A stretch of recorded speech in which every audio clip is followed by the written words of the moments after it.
Hi everybody, Cooking Doc here, and today we are at the Anchorage with Chef Greg McPhee, one of my favorite chefs, and this is my favorite restaurant in all of Greenville, and really all of the Southeast, places that I've eaten in a long time. And I am so excited to be here. Thank you so much, Greg, for having us. Oh, thanks for having us. You know, one of the things we talk about is how to create vegetables that taste good, how to cook vegetables in a way so they're not bland and boring. You know, you can go to a restaurant and you can get your steamed broccoli or your creamed spinach, and that's about what you get in Greenville when you go out for vegetables. But here, with Greg, you will find vegetables that taste like you've never tasted them before.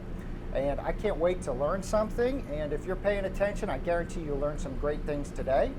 But let's talk a little bit about you, Greg, and tell us kind of your inspiration and how you got to where you are now. The restaurant's been open for about 2 years. My wife and I moved back up from Charleston.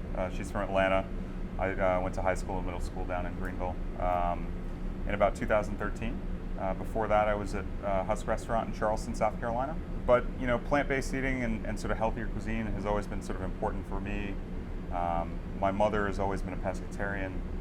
My grandmother always had a garden. We've always just sort of had vegetables at the center of the plate. So naturally, when I was cooking and looking for different ways to sort of express what we wanted to do on the plate, vegetables have always been at the forefront of that. And so you get bored if you just do the same old stuff. So we've really kind of developed some techniques and learned some different ways to maximize the flavor without adding fats and different things. That I can attest to that for sure. I mean, there's a lot of vegetables that you could get, and nothing tastes like this. And really, it really shows in the way you present the food. And every time I come here, you've got fresh vegetables cooked in a different way, ways I've never tasted them before. And it's a very unique thing for a lot of restaurants, especially for Greenville, places in the Southeast, right? Yeah, and I think that seems to be the trend that we're moving in. Is we're fortunate enough to be in a place where we have 3 full growing seasons and we have beautiful mushrooms, and we might as well utilize the indigenous ingredients. You know, we've established a lot of great relationships with farmers, and you know, I think getting the ingredients at the peak of freshness and understanding how to see sort of what you're looking for in the vegetables, especially when you're buying local, you can really maximize your flavor and understand how to layer those flavors. Well, I hope you can inspire, number one, more of the chefs in Greenville to create this kind of food. Obviously, probably not as good as you, but to just at least think about vegetables kind of as the forefront of what they're serving. And then maybe today we can give our viewers at home some clues about how to layer that flavor like you're talking about. And, you know, some of this stuff is complicated, but some of it's probably not, and a home cook could do it, right? Yeah. So what are we doing here first? Our first dish is going to be something that's big for us at the restaurant, is utilizing the grill. And I think the grill is a great place to channel more flavor with vegetables without having to blanch or steam, and having some of those techniques where you're not necessarily maximizing your flavor. So for us, what we're trying to do is concentrate the sugars in the vegetables and fruits that we have. So the first thing that's most important to us is just picking the right kind of vegetables. You know, we've got some fresh d'Avignon radishes, so French breakfast radishes, that are really great this time of year. Fall and winter, it only takes 28 days to grow them. And with the root vegetables, when the weather gets colder, you concentrate your flavors in the root. So it's less stress than in the summertime, so we get a more spicy radish or a more flavorful radish. One of the best things about being in South Carolina is when we have these in the winter, we also still have Shishito Peppers. So Shishitos are a thin-walled pepper. They're not really spicy. A lot of people kind of mix them up with padrones and a couple different types. But the Shishito is best when it's blistered. You want to get that skin crispy. It's not like a red pepper where you need to peel the skin. Instead, it's like one of the easiest things to possibly eat. So if you can find them, all you have to do is cut the top off. You can saute it, you can grill it, you can roast it in the oven, and they're just a really great snack. We pair it typically with you know, yogurts or spicy components, citrus. It does really well with fish sauce. So lots of sort of Asian-inspired ingredients, but you can work it into your dishes as well. And they work perfectly on the grill, so that's a big important thing for us. And you don't have to take out the seeds? The seeds in the little inside? I mean, with a spicy pepper, you want to worry about the veins, because that's where all of that capsaicin is sort of staying. But with these peppers, the seeds aren't going to bug you. They're not big. They're not going to get stuck in your teeth.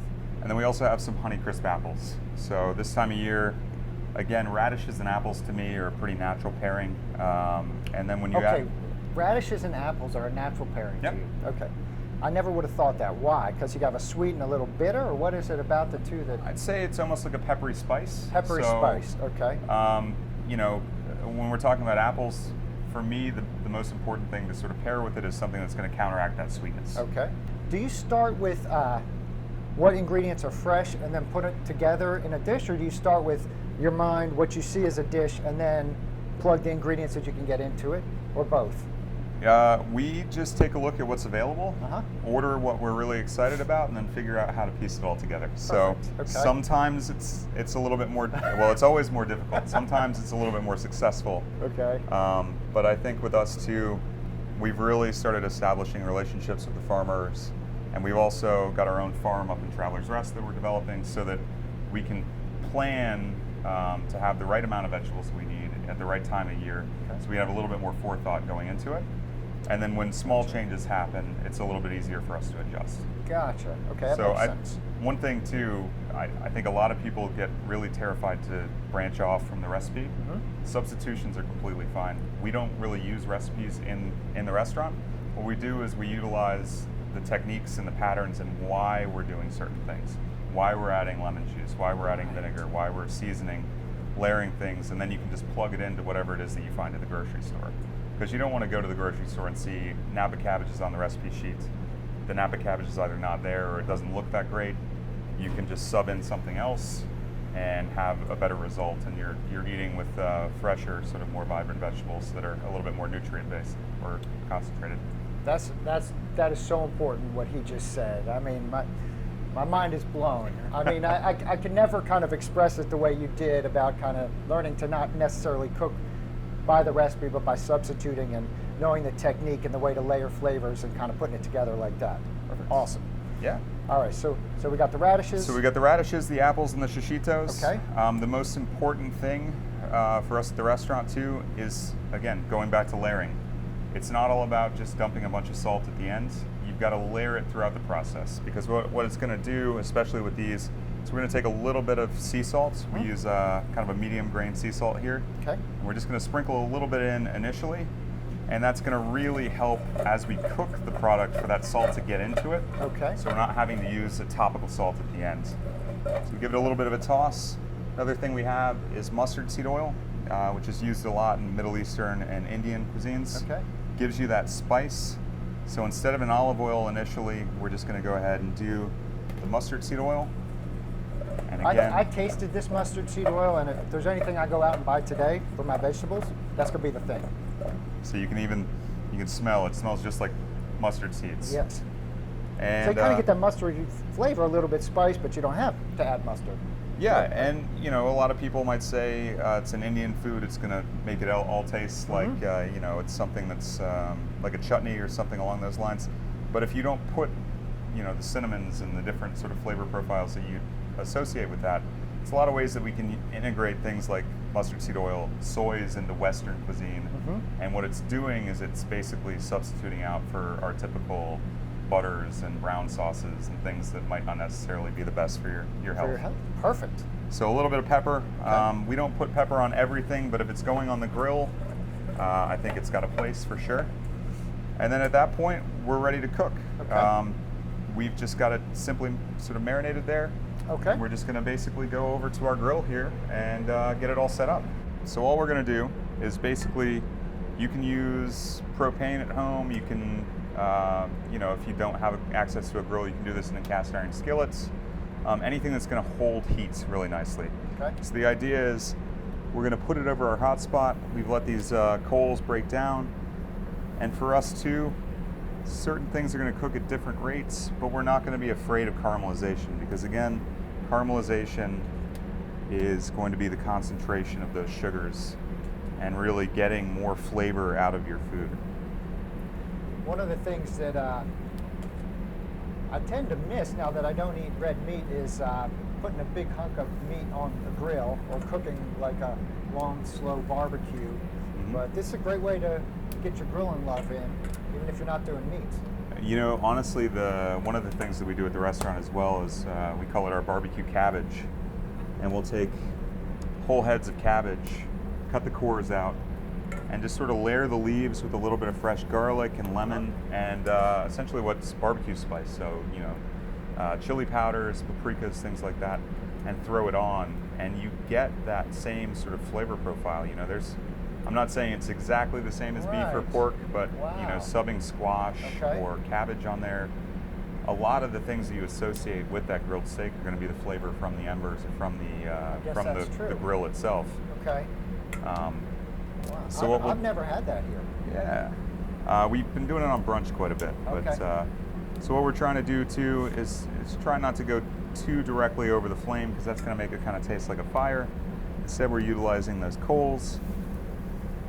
Of course, as the oil drips, we're going to get a little bit of a flare up, but if the fire is the right temperature, we're going to be able to get that caramelization that we want, but it's still going to have a nice crispness. You're still going to realize that these are fresh vegetables. So all we're going to do, literally we've warmed our apples. We're going to take them off because we don't want to get to a point of where we're having the integrity of the shape fall apart. So, and again, in the spirit of keeping these nice and fresh, we want to take them off pretty much as quickly as we possibly can. Okay. So on here you can see we've got that nice caramelization. Yeah. And then if you see with the tongs, it kind of squishes in. It's just starting to go tender. Okay. That's plenty. Okay. We don't have to wait for it to be blistered all the way across, because realistically you could eat them raw and they'd be pretty delicious. All right. So yeah, at this point we've got all of our apples and radishes and shishitos off. It's still nice and warm. And what we're going to do is we're going to add just a little bit more salt, just a tiny bit. So this is the layering of the salt that you were talking about. This is the layering, because at this point, as the liquids inside the vegetables start sort of circulating, it's going to suck in the salt from the initial batch. And then we're going to be able to give it a nice toss to get it sort of coated, so when you initially bite into it, it's good. Okay. Another thing that the salt's going to do too, by putting it in the front, is it's going to help to keep the shishitos green instead of letting them go brown. In the same way that if we're blanching anything, we're always going to have salt in the pot. Yeah. It's going to lock in that green color. Okay. A little bit more pepper. We're then going to take some fresh lemon and put some fresh lemon juice in there. I think that's where a lot of home cooks go wrong, is not using fresh citrus or vinegar. And then also not using salt and pepper in the layering, which you can get a little carried away. You don't have to go crazy. I'd recommend sea salt completely, because it dissolves a little bit more evenly. So you get a more true idea of how much you're adding in there, and you can go a little bit lighter. So even more than kosher salt, you like the sea salt? I like the sea salt. Okay. It takes a little bit of getting used to. If you switch from kosher to sea, you're probably going to see that you're over seasoning your food to begin with. Okay. But a little bit goes a long way. Okay. And then we have just French technique would always say that we're going to go ahead and add some what we call fine herbs. So this is going to be a little bit of chervil, thyme, tarragon, parsley, and chives. Is this something that you just like keep right next to you? For every cook has herbs. Every cook has herbs. I think that's the difference between sort of preparing at home and preparing at the restaurant, is we're equipped with all these tools that are going to help to round out our cuisine. Sure. So utilizing the fact that those fresh herbs are going to give you another dimension to the plate. Okay. The fresh citrus is going to help to round it out, and then the layering of salt is going to give you a little bit more complexity. A lot of times people think, well, I cook it at home and it's a little flat. Yeah. Those are the secrets to rounding it out to give you that more complete dish. We've got a bowl right here. Okay. And then what we've got already pre-mixed is our spicy goat's yogurt. So this is a goat's milk product.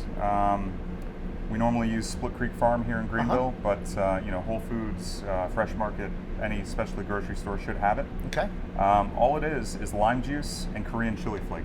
That's it. That's it. It's better if you mix it the night before and let it sort of sit, because that chili flake is going to rehydrate in there and give you a more rounded flavor. And we're Are those chili flakes spicy? It's the same thing that you make kimchi out of. But the thing about it is, if you're adding it to the yogurt's got a cooling effect, so it's not really spicy. Instead, we've got a little bit of sort of that pepperiness to tie it into the shishito, a tiny bit of heat, but it's all squashed by the fresh citrus. And we're just going to take one sort of dollop in the middle. This is just, you can do it however you want. At the restaurant, we always kind of plate in a certain style. I guess it's sort of our calling card. But we're just going to kind of layer it right there. And then all we're going to do is just place it around. So you can do this at home. If you have a big platter and you've got people coming over. Oh, a big platter would be perfect. Yeah, and then it's a good starter. Yeah. People can then just sort of drag whatever it is that they're going to put onto their plate through the yogurt, or have a separate spoon for that. And one of the restaurant plating techniques that we use too is we always try to go with odd numbers and irregular piles, because I think when you talk about psychology, patterns basically are easier for us to recognize, but what makes nature so beautiful is the irregularity and basically the lack of pattern. Okay. And then just to finish up on top, we're just going to put some sunflower sprouts. So you get a little bit of the fresh, uncooked flavor. A little bit of the garnish. It's almost got, I'll let you taste one. They're a little, they don't taste like sunflowers, but they're a little waxy. They got a little bit of texture to them. And if for nothing else, it's going to make it a little bit more aesthetically pleasing. Beautiful. So wow. that really is just sort of a good starter for us. I'll say. And so, if you don't have sunflower sprouts, you can substitute alfalfa sprouts or whatever it is that you want. You don't have to put them on there. You could put toasted pizzas on there. You could put a nut element. Okay. So again, talking about substituting and not being locked into the idea of, well, I saw it done with apples and radishes and shishitos, and it has to be done with that. Right. It's more of the concept. It's channeling the flavors of the vegetables that you have there, and I think that kind of helps you to roll into eating more seasonally. And eating more seasonally is a little bit, it's a little tough if you're not used to it, but once you get into it, I think it'll give you a much more fulfilling experience going plant-based. Amazing. This is beautiful. Now do I get to try it? Yeah. Okay. Got a spoon for you? Yeah, thanks. Let me pick my thing here. I'm going to try the yogurt first. Wow. So by itself, it might have a little bit of heat to it, but that lime juice comes in. Yep. And then again, a lot of times people don't realize or don't think about the fact that you have alternatives to dairy if you have an issue with lactose.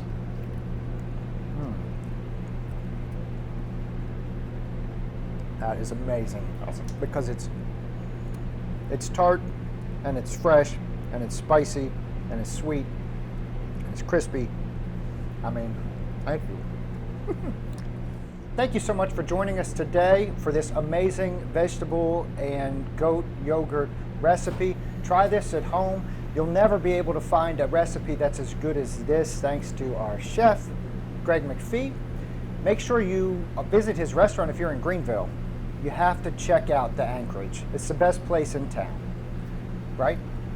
I hope. Yeah, it is. Anyways, we'll see you next time, and be sure to check out our website for lots of other recipes. None are as good as this, but they're all pretty good. We'll see you next time. Thank you for watching The Cooking Doc. Healthy cooking made simple and delicious.